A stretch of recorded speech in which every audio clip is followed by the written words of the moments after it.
नमस्कार, स्वागत है आपका बोलता है हिमाचल पर। आज है 25 नवंबर 2022 और हिमाचल प्रदेश की आज की सबसे बड़ी खबरें हम आपके लिए लेकर आए हैं।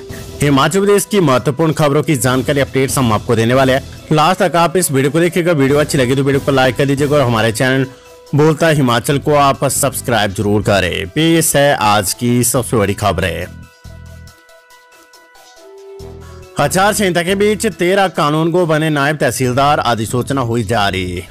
चुनावी आदर्श आचार संहिता के बीच राजस्व विभाग में तैनात कांगड़ा मंडल के 13 कानूनगों को नायब तहसीलदार के पद पर पदोन्नत किया गया है। चुनाव आयोग से स्वीकृति के बाद राजस्व विभाग के प्रिंसिपल सेक्रेटरी कार्यालय की तरफ से इसकी अधिसूचना जारी कर दी गई है। अधिसूचना के अनुसार राजस्व विभाग में कार्यरत कांगड़ा मंडल के 13 कानूनगों को पदोन्नत किया गया है। चुनाव आयोग की स्वीकृति के बाद पदोन्नत हुए कर्मचारियों की सूची जारी कर दी गई है। एसपीयू शिमला ने घोषित किया बीए प्रथम वर्ष की परीक्षा का परिणाम। हिमाचल प्रदेश विश्वविद्यालय ने मई और जून माह में आयोजित की गई स्नातक बीए प्रथम वर्ष की परीक्षा का परिणाम घोषित कर दिया है। विद्यार्थी अपने लॉगिन आईडी का उपयोग कर ऑनलाइन देखने के साथ रिजल्ट को डाउनलोड भी कर सकते हैं। करीब 5 माह बाद घोषित हुए इस रिजल्ट के साथ ही विश्वविद्यालय ने यूजी के बीए, बीएससी और बीकॉम का परिणाम घोषित कर दिया है। प्री बजट बैठक में भाग लेने दिल्ली पहुंचे मुख्यमंत्री जयराम ठाकुर। स्वीकृत प्रोजेक्टों के लिए बजट उपलब्ध करवाने की उठाएंगे मांग। एमसीडी नगर निगम दिल्ली और गुजरात विधानसभा चुनाव के प्रचार करने के बाद मुख्यमंत्री जयराम ठाकुर फिर शिमला से दिल्ली के लिए रवाना हो गए हैं। वे शुक्रवार 25 नवंबर को केंद्रीय वित्त मंत्री निर्मला सीतारमण के साथ राज्य के वित्त मंत्रियों की प्री बजट समन्वय बैठक में भाग लेंगे। मुख्यमंत्री, जिनके पास वित्त विभाग भी है, वे आदर्श चुनाव आचार संहिता लागू होने के कारण चुनाव आयोग की अनुमति से इस बैठक में शामिल होंगे। जल्द शुरू होगी कुल्लू धर्मशाला हवाई उड़ान। केंद्रीय चुनाव आयोग से पर्यटन विभाग को मिली मंजूरी। प्रदेश में हवाई सेवा का आनंद लेने वाले पर्यटकों और स्थानीय लोगों के लिए राहत भरी खबर है। लंबे समय से हवाई सेवा का इंतजार कर रहे लोगों को अब कुल्लू से धर्मशाला जाने का मौका मिलेगा। दरअसल केंद्रीय चुनाव आयोग ने इसके लिए मंजूरी दे दी है। पहले राज्य में आचार संहिता के चलते पर्यटन विभाग के कुल्लू से धर्मशाला हवाई सेवा शुरू करने के प्रस्ताव को नामंजूर कर दिया गया था। केंद्र के 103 करोड़ से बनेगा सतलुज पर पुल। आचार संहिता हटने के बाद हो गए टेंडर, तैयारियों में जुटा विभाग। सत्ता के सिंहासन की दौड़ पूरी होते ही नई सरकार के शुरुआती कार्यों में 103 करोड़ रुपए का पुल भी जुड़ेगा। विधानसभा चुनाव के बीच ही हिमाचल को केंद्र सरकार ने इस प्रोजेक्ट को मंजूरी दे दी है। केंद्र सरकार से मिलने वाले इस फंड से ये पुल तैयार होगा। बिलासपुर जिले के घुमारवीं में सतलुज नदी पर इस भारी भरकम फंड से पुल का निर्माण प्रस्तावित है। राज्य और केंद्र सरकार के बीच सेंट्रल रोड फंड को लेकर लंबे समय से वार्तालाप चल रहा था। कॉलेजों में प्रदर्शन। ऊना के बटोली में फूट कर रोई छात्राएं, गेट पर जड़ा ताला। पीयूजी प्रथम के परीक्षा परिणाम में गड़बड़ियों का आरोप लगाते हुए छात्र संगठनों और विद्यार्थियों ने प्रदेश भर के कॉलेजों में प्रदर्शन किया। शिमला समेत कांगड़ा, चंबा, हमीरपुर और मंडी में नारेबाजी की गई। ऊना के बटोली कॉलेज में गुस्साए विद्यार्थियों ने कॉलेज गेट पर ताला जड़ दिया। विद्यार्थियों ने प्रचारक के माध्यम से ज्ञापन सौंपकर पेपर चेकिंग की मांग उठाई है। छात्रों का आरोप है कि खराब परिणाम के लिए विश्वविद्यालय का चेकिंग सिस्टम और ERP सिस्टम में लगातार रही खामियां जिम्मेदार है। ABVP की विश्वविद्यालय इकाई की अगुवाई में राजधानी के कॉलेजों से कक्षाएं छोड़कर छात्र छात्राओं ने विश्वविद्यालय में धरना प्रदर्शन किया। ABVP के शिमला जिला के संयोजक संयम ठाकुर ने कहा कि विश्वविद्यालय प्रशासन ने जब से ऑनलाइन ERP प्रणाली को लागू किया है, तब से लगातार छात्रों के परीक्षा परिणाम में गड़बड़ियां और अनियमितताएं पाई जा रही है। उन्होंने विश्वविद्यालय प्रशासन से इस बारे में जल्द कार्यवाही करने की मांग की है। विश्वविद्यालय के प्रतिकुलपति प्रोफेसर ज्योति प्रकाश ने कहा है कि घोषित परिणाम से जो विद्यार्थी संतुष्ट नहीं है, वे विश्वविद्यालय के तय नियमों में रेवोल्यूशन करवा सकते हैं। परिणाम घोषित होने के बाद निर्धारित 21 दिनों में विद्यार्थी इसके लिए आवेदन कर सकते हैं। हिमाचल हाईकोर्ट का फैसला। अस्थायी कर्मचारी को बर्खास्त करने के लिए जरूरी है नियमों का पालन। कर्मचारी को बर्खास्त करने के लिए भी नियमों का पालन करना जरूरी है। न्यायाधीश सत्येन वैद्य ने अपने निर्णय में कहा कि भारतीय संविधान के अनुच्छेद 311 के प्रावधान अस्थायी कर्मचारियों को संवैधानिक गारंटी देती है। ये प्रावधान नियमित और अस्थायी कर्मचारियों के बीच किसी भी तरह का भेदभाव का संकेत नहीं देते हैं। अदालत ने अस्थायी वन रक्षक की बर्खास्तगी आदेश को रद्द करते हुए निर्णय सुनाया है। हिमाचल कर्मचारी चयन आयोग रद्द कर सकता है 71,693 अभ्यर्थियों के आवेदन।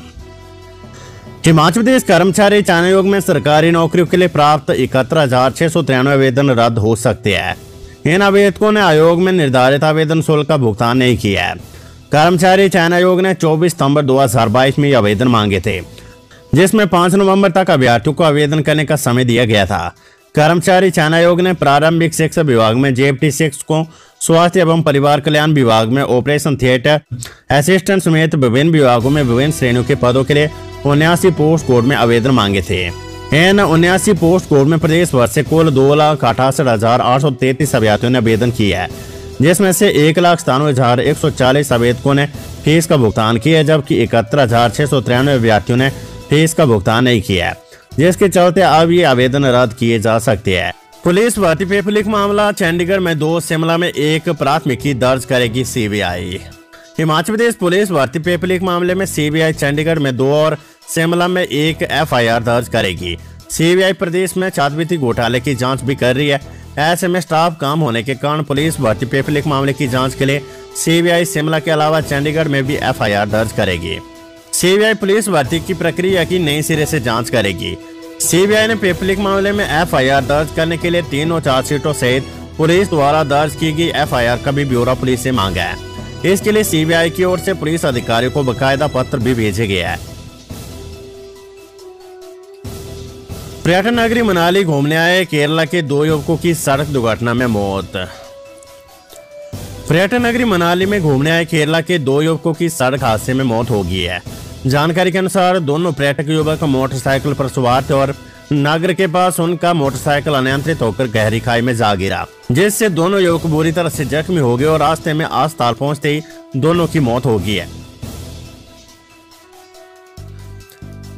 एचपीयू में पोस्ट ग्रेजुएट की परीक्षाएं 15 दिसंबर से 40,000 विद्यार्थी देंगे एग्जाम। एचपीयू में पोस्ट ग्रेजुएट की परीक्षाएं 15 दिसंबर से शुरू होने वाली है। इसके लिए प्रशासन की ओर से शेड्यूल तैयार कर दिया गया है। इस बार पीजी कक्षों के करीब 40,000 स्टूडेंट एक साथ एग्जाम देंगे। हिमाचल प्रदेश के पीजी कॉलेजों के एग्जाम भी यूनिवर्सिटी के तय नियमों के तहत ही होंगे। पीजी के पहले, तीसरे और 5वें सेमेस्टर के एग्जाम के लिए 3 दिसंबर तक परीक्षा फॉर्म भरे जाएंगे। 6 दिन बाद हिमस्खलन वाली जगह पर मिला लापता पर्वतारोही का हेलमेट। फ्रेंडशिप पीक पर लापता शिमला के पर्वतारोही आशुतोष का सुराग लगने की उम्मीद जगी है। हिमस्खलन वाले स्थान पर 6 दिन बाद आशुतोष का हेलमेट, ISX और हेडलैम्प मिला है। सर्च अभियान में 3 रेस्क्यू टीमें लगी है। एसटी मनाली डॉक्टर सुरेंद्र ठाकुर ने लापता आशुतोष का हेलमेट और अन्य सामान मिलने की पुष्टि की है। उन्होंने कहा कि हेलमेट उसी जगह पर मिला है जहां लापता पर्वतारोही के साथ उन्हें हिमस्खलन होने की बात कही थी। हाईकोर्ट का फैसला, बीएड डिग्री धारकों को जेएफटी टेट के लिए पात्र करने पर रोक, प्रधान सचिव शिक्षा से जवाब तलब। हिमाचल प्रदेश हाईकोर्ट ने जेएफटी टेट शिक्षक पात्रता परीक्षा के लिए बीएड डिग्री धारकों को पात्र करने पर रोक लगा दी है। न्यायाधीश त्रिलोक सिंह चौहान और न्यायाधीश वीरेंद्र सिंह की खंडपीठ ने प्रधान सचिव शिक्षा से 2 हफ्तों में जवाब तलब किया है। याचिकाकर्ता मोहित ठाकुर ने प्रधान सचिव शिक्षा के अलावा निदेशक प्राथमिक शिक्षा, हिमाचल कर्मचारी चयन आयोग और स्कूल शिक्षा बोर्ड को प्रतिवादी बनाया है। अदालत अब 15 दिसंबर को मामले पर सुनवाई करेगी। याचिकाकर्ता ने हिमाचल स्कूल शिक्षा बोर्ड की 5 नवंबर को जारी अधिसूचना को चुनौती दी है। इसके तहत बीएड डिग्री धारकों को जेएफटी टेट के लिए पात्र किया गया था। आरोप लगाया गया कि बोर्ड ने निदेशक प्राथमिक शिक्षा की ओर से 4 नवंबर को जारी निर्देशों के आधार पर यह निर्णय लिया है। दलील दी गई कि राष्ट्रीय शिक्षक शिक्षा परिषद NCET की जिस अधिसूचना के तहत बीएड डिग्री धारकों को जेएफटी टेट के लिए पात्र किया गया है, उसे राजस्थान हाईकोर्ट रद्द कर चुका है। हिमाचल प्रदेश हाईकोर्ट में भी पुनर्विचार याचिका लंबित है। NCET की 28 जून 2018 की अधिसूचना की वैधता सर्वोच्च अदालत में लंबित है।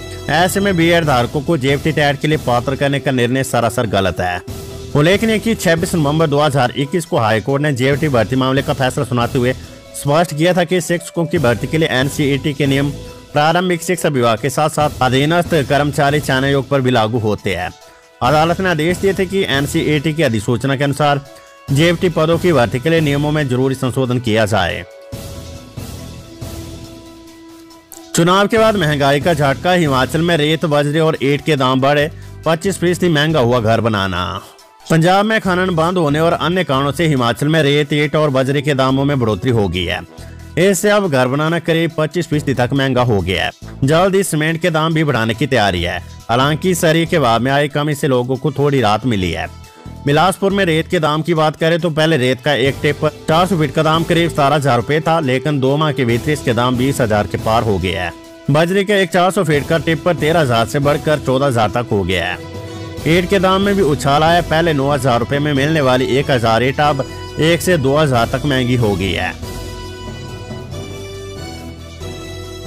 हिमाचल तकनीकी विश्वविद्यालय विद्यार्थी 20 दिसंबर तक ऑनलाइन भर सकेंगे परीक्षा फॉर्म। हिमाचल प्रदेश तकनीकी विश्वविद्यालय हमीरपुर ने 2023 में प्रस्तावित स्नातक और स्नातकोत्तर कक्षों नियमित सत्र और रीअपेयर की परीक्षाओं को लेकर तैयारियां शुरू कर दी है। तकनीकी विश्वविद्यालय और संबंधित शिक्षण संस्थानों के स्नातक और स्नातकोत्तर कक्षों के विद्यार्थियों और रीअपेयर की परीक्षाएं देने वालों को 20 दिसंबर तक बिना लेट फीस परीक्षा फॉर्म भरने के निर्देश जारी किए गए हैं। विद्यार्थी परीक्षा फॉर्म और फीस से संबंधित ब्यौरा तकनीकी विश्वविद्यालय की वेबसाइट पर देख सकते हैं। वहीं 21 से 23 दिसंबर तक लेट फीस भी वसूली जाएगी। बीटेक और बी फार्मेसी के विद्यार्थियों को विशेष मौका। हिमाचल प्रदेश तकनीकी विश्वविद्यालय हमीरपुर ने BTech, B pharmacy, Ayurveda, allopathy, old और न्यू सिलेबस के रीअपेयर के सभी विद्यार्थियों को विशेष मौका देने का निर्णय लिया है। ऐसे विद्यार्थी रीअपेयर के लिए परीक्षा फॉर्म 5 दिसंबर तक भर सकते हैं। 6 से 10 दिसंबर के बीच लेट फीस लगेगी। BTech, B pharmacy, Ayurveda, B pharmacy, allopathy के पहले से 8वें सेमेस्टर तक जिन विद्यार्थियों के पेपर रह गया उन्हें विशेष मौका देकर रीअपेयर परीक्षाएं देने का अवसर दिया जाएगा। ऐसे विद्यार्थी 5 दिसंबर तक रीअपेयर परीक्षा का फॉर्म भर सकते हैं। जेएफटी टेट नहीं दे सकते बीएड प्रशिक्षु, हिमाचल हाईकोर्ट ने लगाई रोक। जेएफटी टेट में एंट्री की सोच रहे बीएड प्रशिक्षुओं को हाईकोर्ट ने बड़ा झटका दिया है। गुरुवार को मामले की सुनवाई करते हुए उच्च न्यायालय ने बीएड उम्मीदवारों को जेएफटी टेट देने पर रोक लगा दी है। जेएफटी यूनियन अध्यक्ष मोहित ठाकुर ने कहा कि यूनियन की ओर से हाईकोर्ट में पैरवी करते समय ये दलील रखी गई थी कि जब जेएफटी बनाम बीएड के सुप्रीम कोर्ट में चल रहा है तो वर्तमान में शिक्षा विभाग को जेएफटी टेट में नियम बदलने की कोई व्यवस्था ही नहीं थी। साथ ही उन्होंने बताया कि जिस अधिसूचना को आधार बनाकर बीएड उम्मीदवार हिमाचल में जेएफटी कैडर में जगह बनाना चाहते उस अधिसूचना को राजस्थान हाईकोर्ट द्वारा रद्द करार दिया गया था। साथ ही सुप्रीम कोर्ट में भी उस अधिसूचना पर कई प्रश्न चिन्ह खड़े किए गए हैं। इसलिए बीएड उम्मीदवारों को हाल ही में जेएफटी टेट देने से रोका जाए। इन्हीं बातों के मद्देनजर रखते हुए हाईकोर्ट ने जेएफटी का पक्ष लेते हुए निर्णय सुनाया है। नकली दवा निर्माण बद्दी के कारखाने में छापामारी, भारी मात्रा में कच्चा माल और मशीनरी बरामद। नकली दवा गिरोह का पर्दाफाश करने के लिए राज्य दवा नियंत्रक प्राधिकरण की टीम ने गुरुवार को बद्दी उस अवैध दवा फैक्ट्री में दबिश दी जिसमें ये गिरोह नकली दवाओं का निर्माण कर रहा था। फैक्ट्री में फार्मा उपकरणों की आड़ में धड़ल्ले से नकली दवा निर्माण का कारोबार चल रहा था। प्राधिकरण की टीम ने फैक्ट्री से भारी मात्रा में रॉ मटेरियल और मशीनरी बरामद की है। छात्रों ने इस फैक्ट्री में दवा निर्माण का पूरा सेटअप लगा रखा था जिसकी किसी को भी भनक नहीं लगी। प्राधिकरण ने सभी संबंधित सरकारी विभागों से संपर्क साधा था कि जिस फार्मा उपकरण निर्माता यूनिट की आड़ ये गोरख धंधा चल रहा था उसके बारे में पूरी जानकारी हासिल की जा सके। बता दें कि बीते मंगलवार प्राधिकरण की टीम ने बद्दी बैरियर पर छापेमारी के दौरान एक कार से भारी मात्रा में नकली दवाओं की खेप बरामद की थी। कुलदीप राठौर बोले, भाजपा के प्रलोभन में नहीं आने वाला कांग्रेस का एक भी प्रत्याशी। जिस तरह के प्रयास भाजपा ने गोवा और महाराष्ट्र में की है वैसी कोशिश हिमाचल में भी हो सकती है। हालांकि हिमाचल में ऐसे प्रयास सफल होने वाले नहीं है। कांग्रेस पार्टी के जो विधायक चुनकर आएंगे वे संगठन को किसी भी सूरत में धोखा नहीं देंगे। जनता सर्वोपरि और कांग्रेस के सभी 68 प्रत्याशियों में से एक भी भाजपा के प्रलोभन में नहीं आने वाला है। ये बात कांग्रेस के राष्ट्रीय प्रवक्ता कुलदीप राठौर ने वीरवार को राजीव भवन में आयोजित पत्रकार वार्ता में कही है। उन्होंने कहा कि कांग्रेस प्रदेश में पूर्ण बहुमत से सरकार बनाएगी। कांगड़ा में घर के पास खून से लथपथ मिला युवक का शव, पुलिस ने दर्ज किया हत्या का मामला। कांगड़ा जिले की तरसू पंचायत में खून से लथपथ एक युवक का शव बरामद हुआ है। जानकारी के अनुसार तरसू पंचायत के लोग वीरवार सुबह जब जंगल की ओर जा रहे थे तो उन्होंने रास्ते में खून के धब्बे देखे। थोड़ी दूर पर एक शव गहरे खड्डे में पड़ा मिला। इसके बाद लोगों ने स्थानीय पंचायत प्रधान को सूचना दी। पंचायत प्रधान ने इस बारे में पुलिस को सूचित किया। एसपी कांगड़ा कुशाल चंद शर्मा भी मौके पर पहुंचे। पुलिस ने हत्या का मामला दर्ज कर लिया है। मृतक की पहचान रमन कुमार उम्र 23 निवासी तरसू के रूप में हुई है। Weather update. शिमला और डलहौजी का न्यूनतम तापमान प्रदेश में सबसे अधिक 4 दिन तक साफ रहेगा मौसम।